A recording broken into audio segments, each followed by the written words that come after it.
welcome, everybody. I am Liz Myers. I am a past national president of AMP.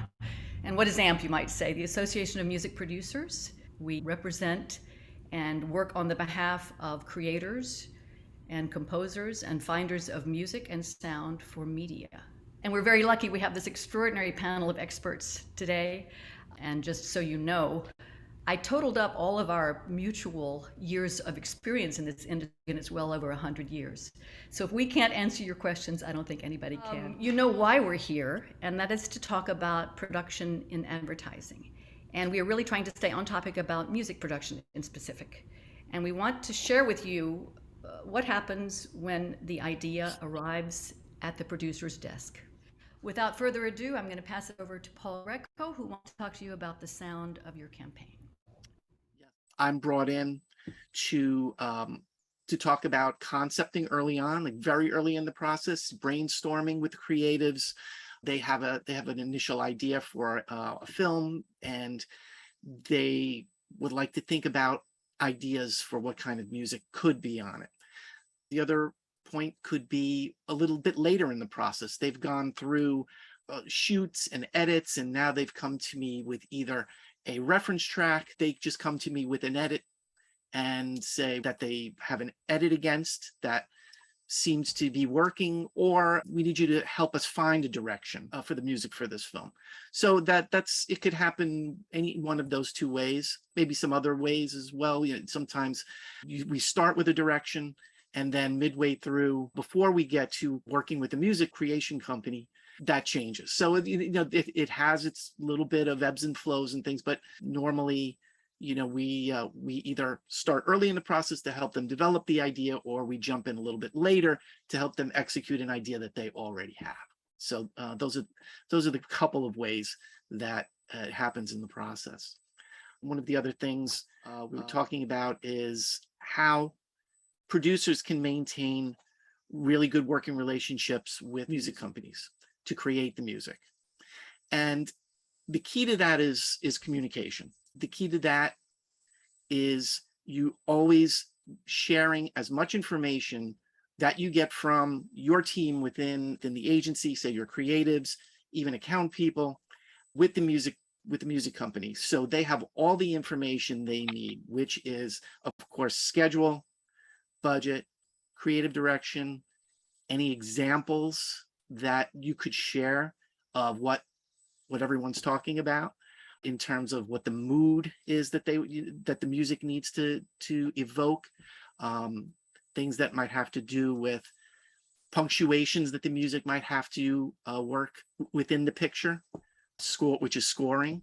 So those are really important things to share. And if something changes along the way, it's always a very good idea to take that information, bring it to your music company, to your composers, or if the music company on the other side has questions, runs into some kind of issue that you need to share back with your team. So just the best way you can keep that good working relationship going, sharing communications from both sides. You're the point person between your agency and the music company. So you have to constantly communicate. We also talked about questions. Like, is it a good idea to ask questions? I'm a big advocate of asking questions. I've been doing this a while, and I still ask a lot of questions because it's better for you to be informed about what's happening, so you can relay all that information to the people that need that information along the process. We talked about what can cause problems later on if that information is omitted at the beginning of a conversation.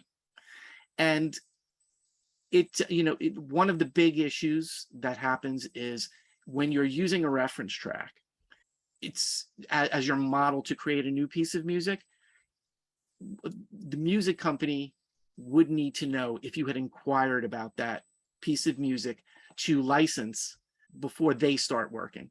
It's always good to have them be aware that there was interest in that. So when you are working on a new piece of music that's inspired by an existing piece of music, that you work within the guidelines of not infringing on a copyright. So that's really, really important information to have early on in the process. So Where can we get the music?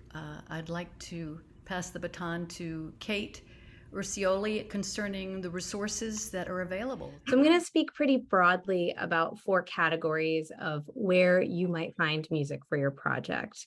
I'm going to loosely define these categories, but just know that between them, the lines may blur. And when you're thinking, okay, when I define these categories of all the places where you can find music, you might say, how do I decide which category I go to? And I think there's 3 things you have to look at with your campaign. Obviously, first and foremost, the creative. Another big determining factor is going to be what budget you have to work with, and also the timeline. How much time do you have to figure out what the song is? So those 3 items are 3 biggies that I think will help you determine which of these 4 buckets is sort of should be the place that you go to find music for your project. So we'll start with stock music. There's many great stock companies, and I'm just going to say some examples are like APM music and extreme music. So this is pre-existing music. It's very typically not customizable. So it's sort of, very typically you're going onto the company search engine to find this music. Usually you may have a sort of a contact there who will also perform the search for you. Stock music is typically paid for what is called per needle drop. So it like harkens back to the old days of literally like the needle dropping on the record. It starts the music, pick it up. That's one use. So for instance, if a song happens to come in the front and the end of a spot, a stock company very well might consider that 2 uses. And so they would charge you twice the amount. Stock music is very affordable, so that might be okay for your budget, but just know it really adds up. Another example is like versioning. So if a commercial had like an end card that changed multiple times for different markets, many stock companies would consider that each a unique use. So you might have a $10,000 budget and think that stock would cover it, but then you have like 20 versions to cover, and all of a sudden you're just like, oh wait, like stock is actually going to be pricier for me for this particular campaign. The music itself can be like a little less dynamic. Obviously, when you go towards some of these other categories, you're getting more bespoke, you're getting more premium when you're talking about, commercially released music, which we'll get into. And stock is also great for, as I said, challenged budgets if it's a small package, and also short lead times. Moving on to library. So I'm defining library as sort of the pool of music that a music house has. And so what's great about this music is that very often it was created for a campaign in the custom category, which we'll get to in a little bit. And so for every job where human or Mophonics or heavy duty is approached to, make custom music for a project, we might make 8 or 10 demos. Maybe one of them sells for the project, maybe none of them sell, but there's all this other great music that goes into our libraries, and all of that music is available for other projects. What's wonderful about this music too is it's customizable. We have all of the stems. So very often a great way to engage with library music is to hit up a music house and just offer them what your music brief is. And you'll usually find a very enthusiastic person on the other end who's happy to get you a lot of options and even offer up, that it can be customized and all that good stuff. So another reason why I love library, sharing library music at the top of a project is it's great for idea generating. So sometimes the best way to talk about music and get to the heart of what Paul was discussing about, like, what is the sound of your campaign? Some people don't feel super comfortable talking about music, but they can react to it. So if you have a first conversation with the music house, maybe they're just sending you ideas to react to, and that's fine. The music houses are happy to dig back in and do another search and really refine, to land on that library track that's going to go final, or to before you start the custom journey, which we'll talk about. Library is also very helpful for short lead times. Oh, and if you were curious about like, who are the music houses? How do I find them? One great resource AMP has is a directory on the website, which is it's not 100% music houses, but a lot of the companies listed there are music houses. So that's a really good resource to just sort of see a list of, who you could reach out to for this stuff. Next, I'm going to talk about commercially released music. So by this category, I'm talking about like music you can find on Spotify, song an artist has put out that you could go and listen to, or maybe it's soon to be released. So this is pre-existing music. It's typically a more expensive option. What's great about this music is you can leverage the recognizability of an iconic song, or you can also leverage sort of the discovery factor of licensing an indie artist. There's a realness to the music that you're using. There's an artist behind that people can go search for and Shazam and find. With this kind of music licensing, the clearance is more complicated. So, depending on if you work at an agency that has an in-house music producer, or, you might have this might be a focus of your business affairs team, or you can also reach out to those same music houses, because typically most music houses have someone on staff who's a music supervisor and does music clearance. So another great resource for you. And finally, I wanted to talk about custom. So obviously custom music is created uniquely for your project. Like budget wise, as I was saying, commercially released music is probably the highest end of the spectrum, and custom would live somewhere in between commercially released music and library. And it's going to vary depending on the scope of your project. If you need a custom piece for a 9-minute film, that's different than a custom piece for a 30-second film.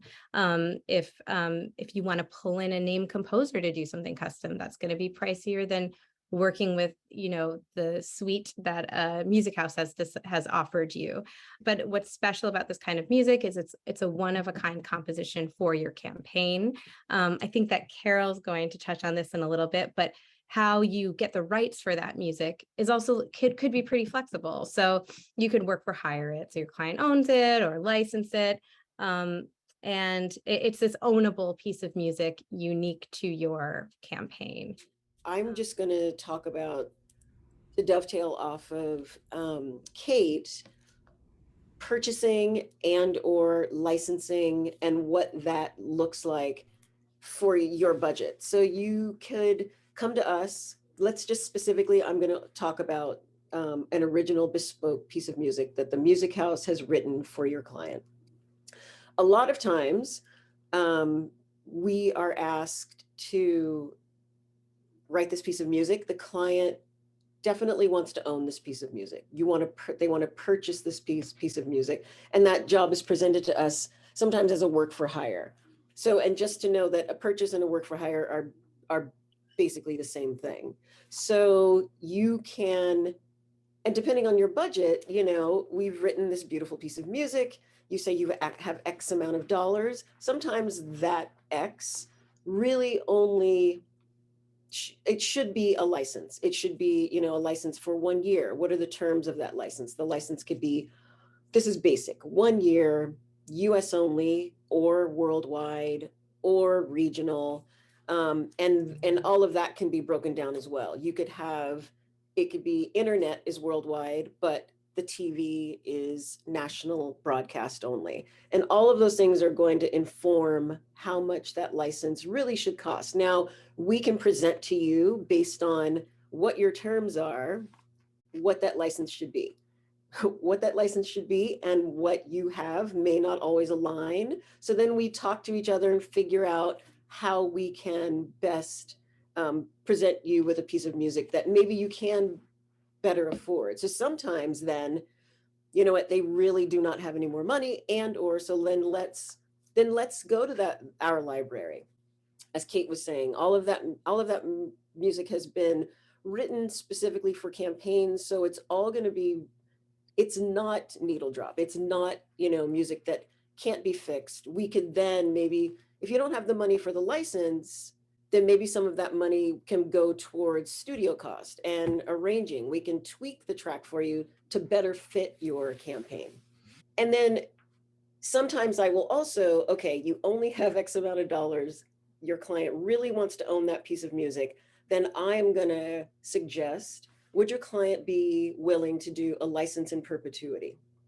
Which would be, it's basically this, it's a license without a timeline, a specific term. So it's going to be, you will license this, you can have this piece of music licensed forever, but okay. So to build on what Carol's saying, hi everyone, it's Jean. when you structure an agreement that is a perpetuity license, you're giving your client the access to use that piece, like Carol said, with no timeline, but the writer's share will stay with the writer. So the transfer of ownership will not go over to the client, but they are getting carte blanche from a timeline standpoint to use it as long as they want to use it. There's no expiration date, but ultimately the ownership stays with the writer of the material. And I will say with that, sometimes I will try to also put an addendum that says that that piece of music is very specific to that campaign or those spots. So if you wanted to now use this on another campaign or on another spot, then we would then try to structure another license for that. So, or, I'll put in derivative edits and versions of this campaign. But once you start to move into a completely different campaign or something, then I would like to talk to you about, okay, well, let's structure another license for that. Well, I was just going to add that the concept of the ownership of the piece of music, it's either the artist's work or the record label owns the original recording. It's known as the sound recording. And the part that you're talking about is the publisher's side. And the publishers really, they control the show. Every permission comes through the publisher. And so you can go to the publisher instead of purchasing the whole thing out. You can go and buy the rights, but actually you're going into partnership with the publisher for the exclusive license in perpetuity means that the publishers retain, the writers retain, and the client can use it forever. And I guess those points can be made for both a bespoke piece of library music, a bespoke piece of music written by a music house, Wow. or back to a piece of music that you found on Spotify. So if you can't afford the entire song, so there's the publisher side, and then there is they call it the master side. Mm-hmm. So if Kate wrote a song and she performed that song, Jean wanted to license Kate's song, and she realized, oh, I need to pay for the publishing side, the part that she wrote, and the master side, the part that she performed. I can't afford both of those. So I'm going to pay Kate for the publishing, the copyright of that song. But then I'm going to cover it. And Jean is going to cover it. So it's like, oh, okay. So now I've took this pot of money that I had now fits. It fits within the budget of my campaign. Could I show, I'm sorry to interrupt you, but could I show the pie chart that really solidifies this? So these are the parts of music ownership. It's just simple. It's a dual world. Everything is divided into twos. In 1974, the U.S. Copyright Office added the ability to copyright the way music sounds because it followed after the invention of the recording process. Prior to that, all music was sheet music, and people were performing it in their living rooms. And the publishers owned it, and they allowed the writers to retain 50% of that. So you see, it's actually referred to, it looks like it's an even split here, but it's actually referred to into the business as 100% of publishing or 100% of master use. So they made it 200%, if you can imagine such a thing. But the sound recording is what you need to license or receive permission from if you are using the actual recording. There's a car commercial out right now that has Fleetwood Mac's I Want to Be With You Everywhere, and the Christine McVie song, and they're singing along to it. So that's the actual recording. If you license or use a piece of music with the actual performance that was released, then you have to pay both sides of this, the publisher's share, which includes the writer's share, and the artist or master use, it's known on the right-hand side, which is the sound recording. Those are two separate copyrights, and now everybody gets both copyrights. The PA, which is the underlying composition, is on the left side. The SR, or sound recording, is on the right-hand side, okay? So I hope that solidifies that. I'd like to scoot now to Jean to talk a little bit about scheduling, because this is really the most important job of the producer, is to shore up the scheduling and allow enough time for approval and for hiccups. So Jean Schofield. Thank you, Liz. Thank you, guys. This is fun. Yes, it's a word that's come up already today, both by Paul and by Kate. Your schedule. It's a big part of all of this. How much money do you have? What are you trying to accomplish creatively? And how much time are you looking to do it? So the first thing I want to say is music is part of the creative process. It's not solely a consideration for post. And like every other facet in a project, what the spot looks like, what the message is, and what it sounds like is going to take a little bit of time to conceive and execute. So right off the bat, the sooner conversations about music and sound can happen with your colleagues, with your clients, the sooner everyone's going to understand what the goals are.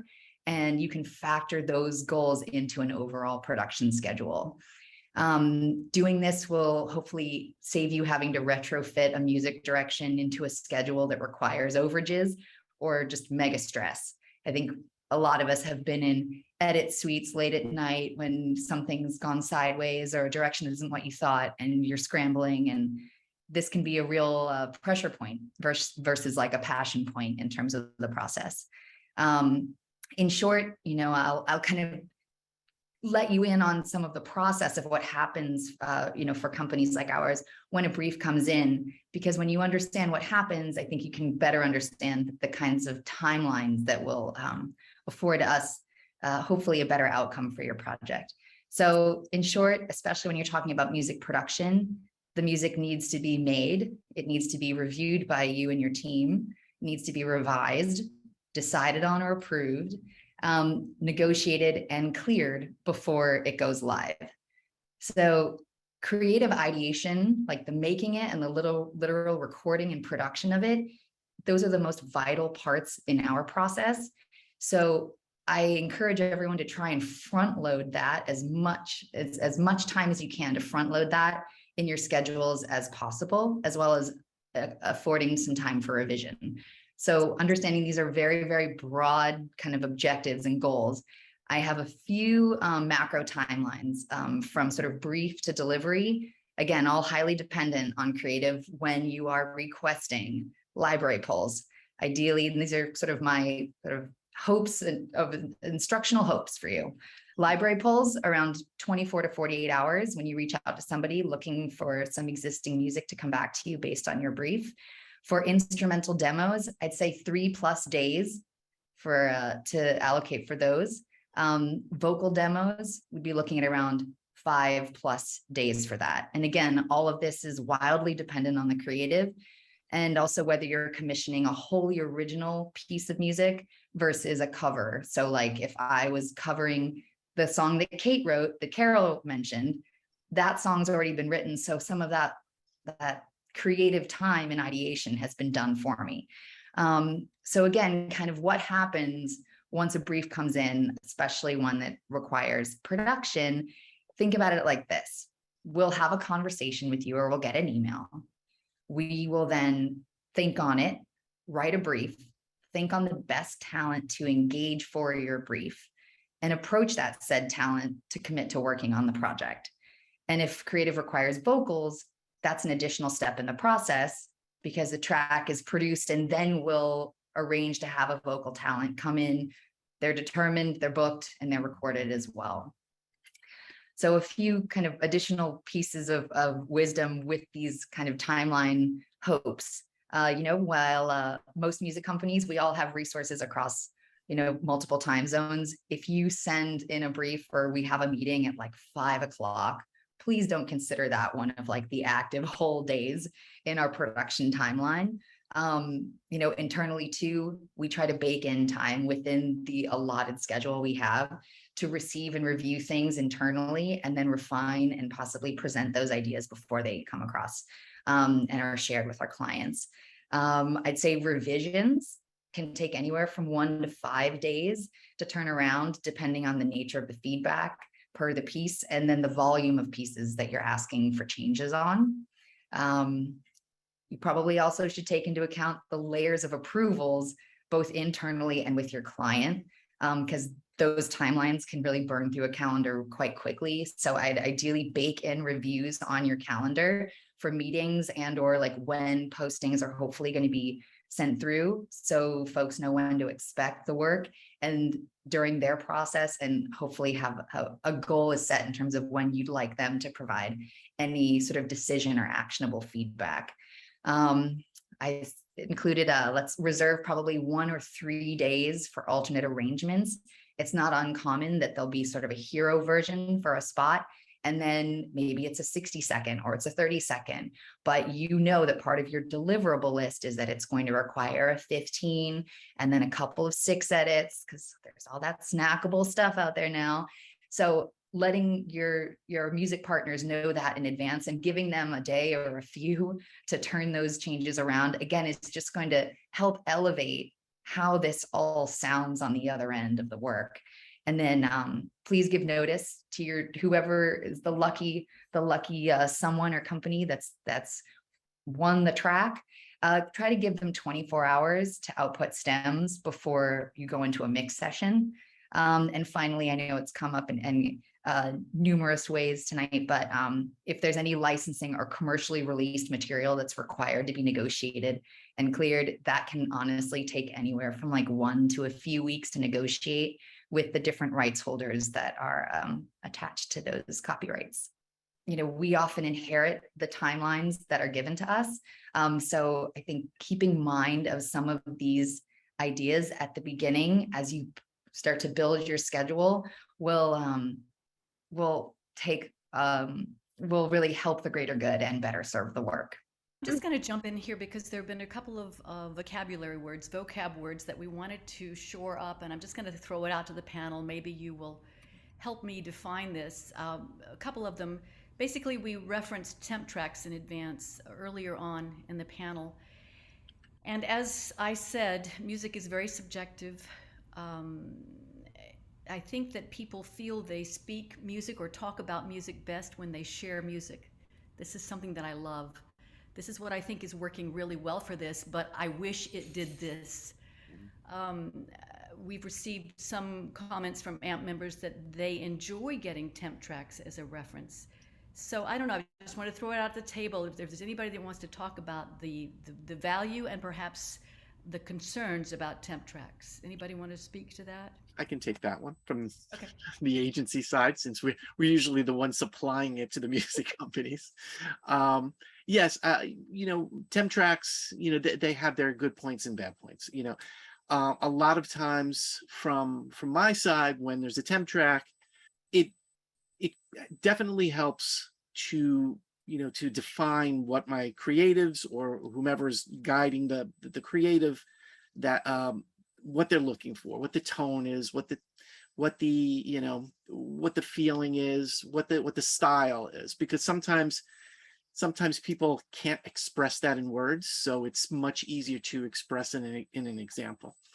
That's the positive side. The not so positive side sometimes is that when people are listening to a piece of music that's been on a film for days and days and weeks, it becomes very difficult to separate that from the film and replace it with something else that has that same effect, even though there may just be different nuances in what we create versus what was there. There's still things that people's ears miss when they don't hear what has been on the film for a long time. So it can be very difficult to, in certain cases, can be difficult to recreate a piece of music that does everything that people have been used to, for a while. So you can get painted into a corner. Yeah. From Music House's point of POV, I would love to, the sooner that I can talk to you, the sooner that I can talk to the broadcast producer or the music producer at the agency about music, if I can provide Paul with my tracks as temp, Yep. then there's more time for us to stay lockstep on the creative and figure out what the tone is. Kate suggested, getting temps from our libraries, getting tracks from our libraries. That can absolutely help inform. Absolutely. And now that's the ideal solution. That is the Absolutely. ideal. That is the ideal solution to be able to be provided with a temp track from you all as music providers. that helps a great deal. I think to build on that, the idea of a temp track, and it was something that Kate mentioned, was people have a much better time reacting to music than coming up with a direction on their own. So it's very natural for people to go to their iTunes or to their Spotify or their SoundCloud and be like, I've amassed these things. I really love these things. And that's how you can figure out what the tonality could be for a project. It's very common that we'll put together even what we'll have a call sometimes, and we'll even put together what we call like a sonic mood board to try to help put to sound some of the things that people have talked about. The downfall is that what Paul has described is where people start to get really attached to a specific song. So the way to assuage this, and it's exactly what Carol described, is this: if you know on your side of things and in conversations that there's a specific song that people are really gravitating towards, and it's not an affinity that has to do with it being, say, very recognizable, because that's its own factor. But if it's solely, I love the vibe, I love the energy, the instrumentation, like it just feels right, the sooner you can engage with a music partner to help get you something that you know is viable, then hopefully that track doesn't even make it to the editor and they're not cutting to it, because that's where the attachment just continues to go deeper and deeper. The love affair with one single thing can be treacherous if you cannot have that. And the problem is that sometimes if it's a big artist, and a lot of times even small artists, up and coming bands or whatever, that have been discovered but are not available for your license, then when a music house is asked to copy it, it's just not fun. It's not cool. It's so much more inspiring to be told, well, this is what it did for us, and we really like that. Can you do something that tells the story in the same way, or reveals the product in the same way, or makes me feel really great? Can you do something like that? If you appeal to the higher emotion, the big beats of one life, the things that matter, not just about exactly that in the same key, same rhythm. Yeah, it's a happier relationship when you're trying to inspire creativity out of your music composers. I will say, because you bring up something that can happen any number of times or ways, where there may be a lot of love for a commercially released artist or band song, and it doesn't work out. You've reached out and the budget's not right. The creative is not one that they wish to align with, or, oh, that song's actually tied up on something else. Sorry, it hasn't gone live yet, but it's about to. And you're like, damn it. What you have done is you've raised a flag to the rights holders that there's interest in this song with this brand or in this way. It doesn't mean that you have to walk away completely from that piece of music. It means you need to be smart and do what Liz is describing, which is try to distill how that song is functioning as a tool in terms of its energy, its instrumentation, its vibe, and you try to distill the inspiration from it and make something new that can still be inspired by, but it's not something that is trying to be a copy. And it's a word that has come up, and I don't know if we're going to get further into it beyond today, but there are musicologists. What their job is to listen to a piece of music up against potentially anything in the world, or up against a song that could have been an inspiration or reference track, and let you know if there are enough discernible differences that it will, from a legal standpoint, be considered a unique composition. And if there's ever an instance where you get a reference track, especially one that has been inquired about, it would be very smart to enlist the services of a musicologist to do an analysis for you. And that is, again, something that any of the music people here would be able to. We have all of that as a suite of service that we can do and support you in getting one of those done. And sometimes they'll say you're fine, and sometimes they'll make recommendations and advisements on how to revise your piece to make sure that there is no perceived intent that you are copying something. I would go back even all the way to the initial conversation.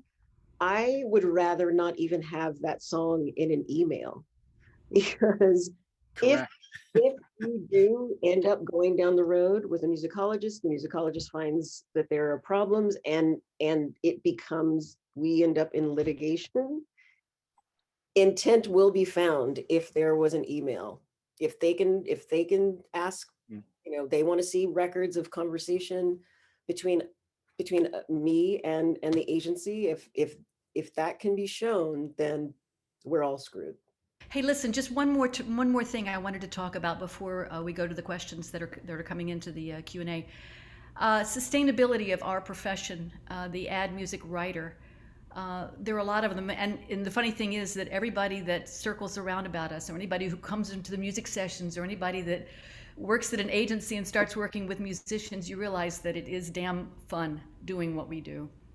And so what do we do about sustainability for the future of our industry if we continue to have the concept that music should be free or is a buyout, or that music is passing through the universe and it should be underpaid? It's not really necessary to pay, library tracks, needle drop, etc. It's a bargain. Should be free just to be on the commercial. What can we do about this concept of buying out? Because there is a time for, especially for pro bono works or things for your own portfolio, where people do work for free.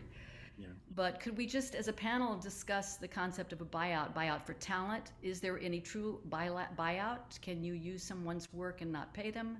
I'm just throwing it out there. Well, I'll start, from our agency's point of view,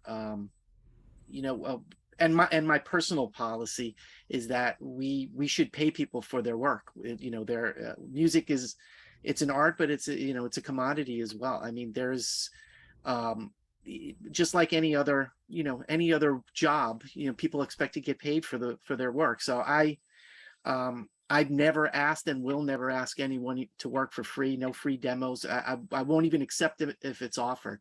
I just think that it also sets a bad precedent for for people in my agency, because if you start doing things for them for free, they'll keep coming back and asking for free stuff. So I just in principle, I don't think it's a good idea, and I just don't think it's fair.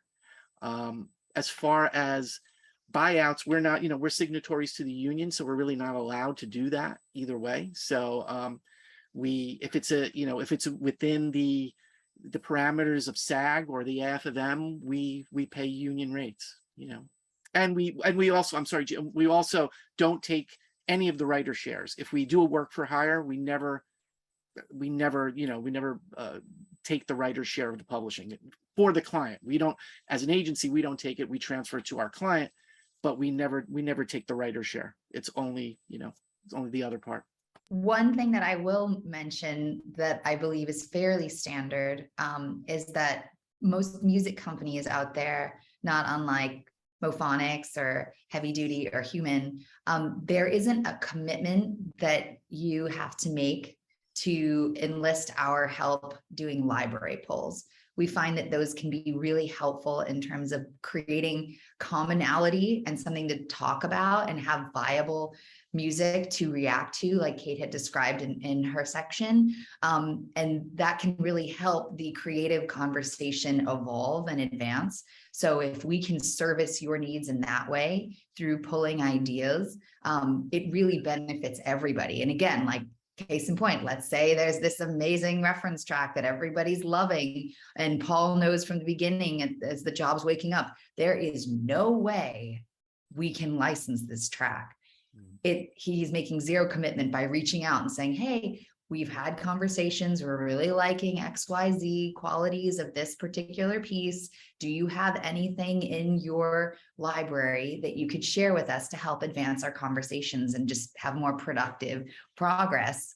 as we keep on, we'll do that, and we'll rinse and repeat as directions change, because we know how beneficial it is to have viable music circulating for a project.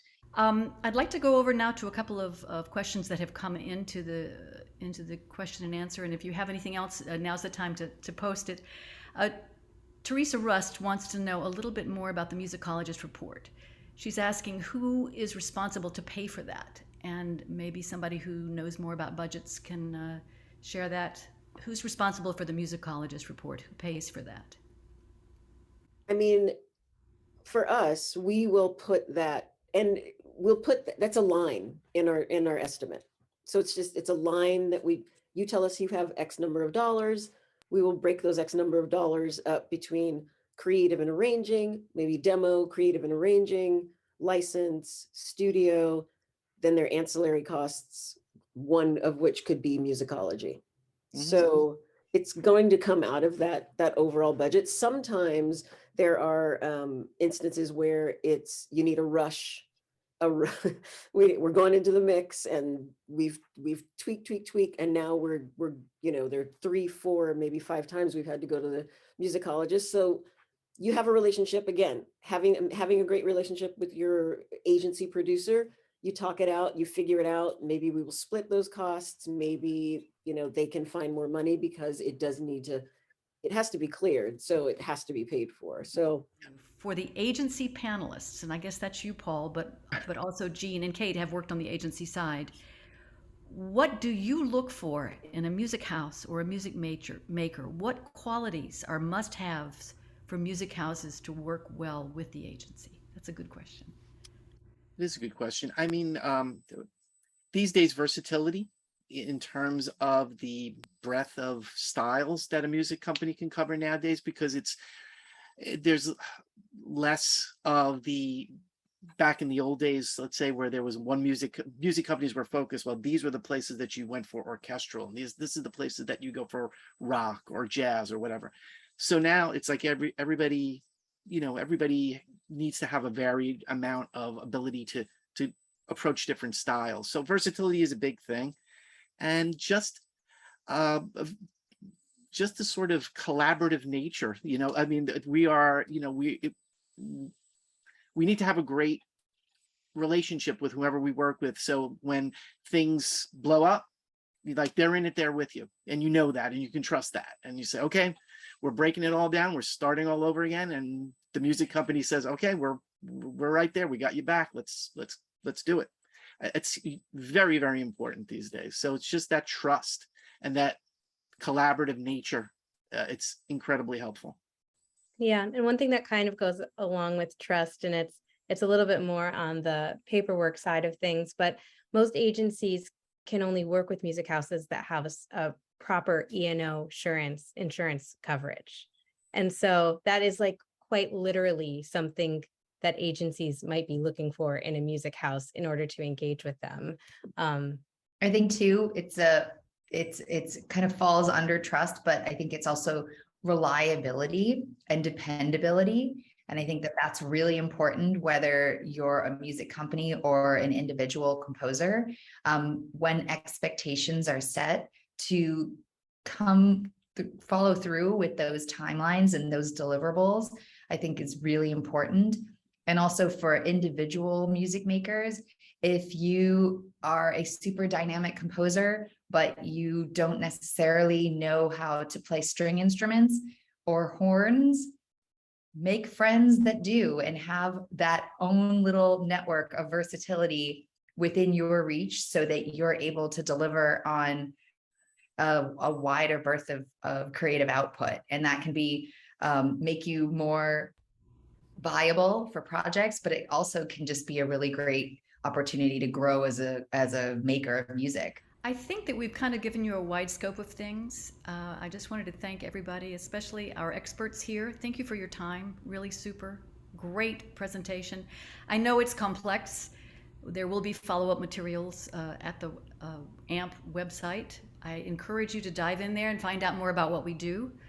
We'd love to have you join AMP. Of course, the Association of Music Producers is the only US-based advocacy association that represents media composers. So we're available. If you have any questions, send it to info@ampnow.com. And I think we're going to sign off now. And thank you all so much for your time. You better get ready for me because I'm coming.